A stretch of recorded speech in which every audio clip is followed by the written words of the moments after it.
So, there's DoorDash drivers out there accepting every order, only making $5 an hour. Let's talk about that. What is going on, everybody? My name is Zach. I hope you are doing well. Before we get into the video, if you are new here, please do consider pressing the like and subscribe buttons so you never miss news, tips, tricks, and ride-alongs with a little bit of humor.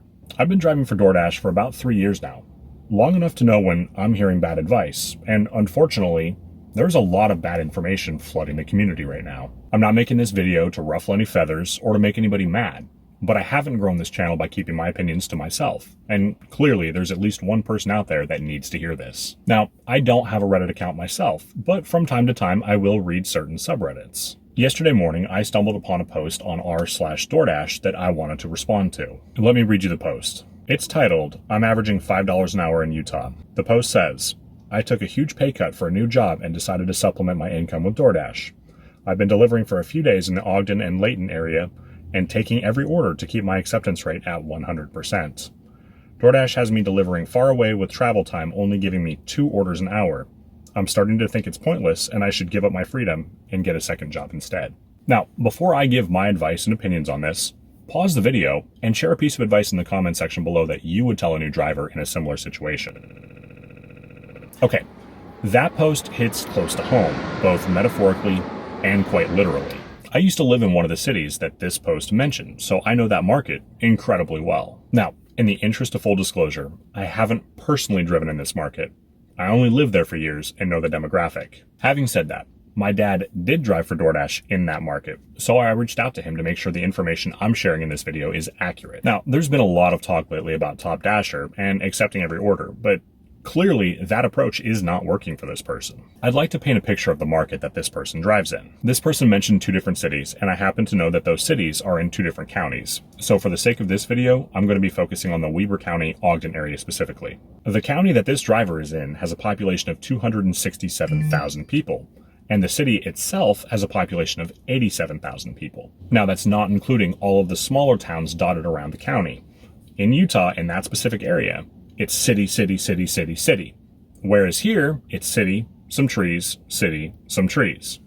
There is nothing but population out in that area. There's also a university and a large military base there. My point for telling you this is there should be no shortage of orders in this market. Now, before you chime in about how Top Dasher would help this person get more orders, that's the approach they're already taking, and it's clearly not working. Now, if I get a little worked up over this next part, I want to make it very clear right now that I'm not upset with the original poster or any one specific person, but rather DoorDash for allowing new drivers to believe that this approach is successful. By accepting every order, all you're doing is telling DoorDash that you're willing to accept bullshit offers, lose money doing it, and run your car into the fucking ground with nothing to show for it. Top Dasher does not solve market oversaturation when you and 20 other Top Dashers are sitting around waiting for an order. Neither does Top Dasher spontaneously generate orders. If customers aren't ordering, nobody is going to get an order. But I find that hard to believe for that specific market. You know what would help? Running 4 or 5 apps and cherry picking the hell out of all of them, including DoorDash. If you have to accept every order and make less than minimum wage to get any hours in your market, you're better off getting a W-2. McDonald's will pay you more than that. Now, I'm not making this video to bash on Top Dasher. I'm making this video to give advice to him and others in situations like his. Schedule in advance. If you're on it when it comes to scheduling, I'm willing to bet you're going to get some hours and therefore don't have to take every order to Dash Now. Never take an order for less than $1 per mile. With my approach with cherry picking and multi-apping, I typically make anywhere from $2 to $3 per mile. You are not an employee. You're an independent contractor and therefore don't have to take a single order that they send you. You can reach a 0% acceptance rate and not get deactivated. Both me and Gig Lebowski have hit 0%. And we're still here. Now that summer slowdown is coming to an end, I rarely find myself waiting around for orders. Some days Uber Eats pays me the most, some days it's Spark, and some days it is DoorDash. I'd like to turn it back to the person who wrote the Reddit post before we wrap this up. Don't let these apps walk on you, man. They will stomp all over you if you allow it. I know that there are a ton of families in your market, many of which have 7 to 15 kids each. Consider multi-niching. Sign up for Instacart, Shipt, or Spark.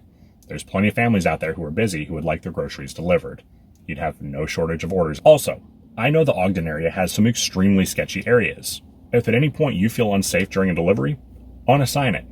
If you already have the food in the car, drive it back to the store or restaurant, call support and tell them to unassign it because it's not safe. No amount of money is worth your safety. With a few adjustments, you could be making killer money, but you have to stop accepting every order. I'm going to leave a link to the Reddit post in the description below. If you have a Reddit account and you don't mind, consider sharing it with the original poster. Let's try to help this guy out. Well, that's going to about wrap up the video. If you haven't done so yet, please do consider pressing the like and subscribe button. My name is Zach. I'll catch you soon.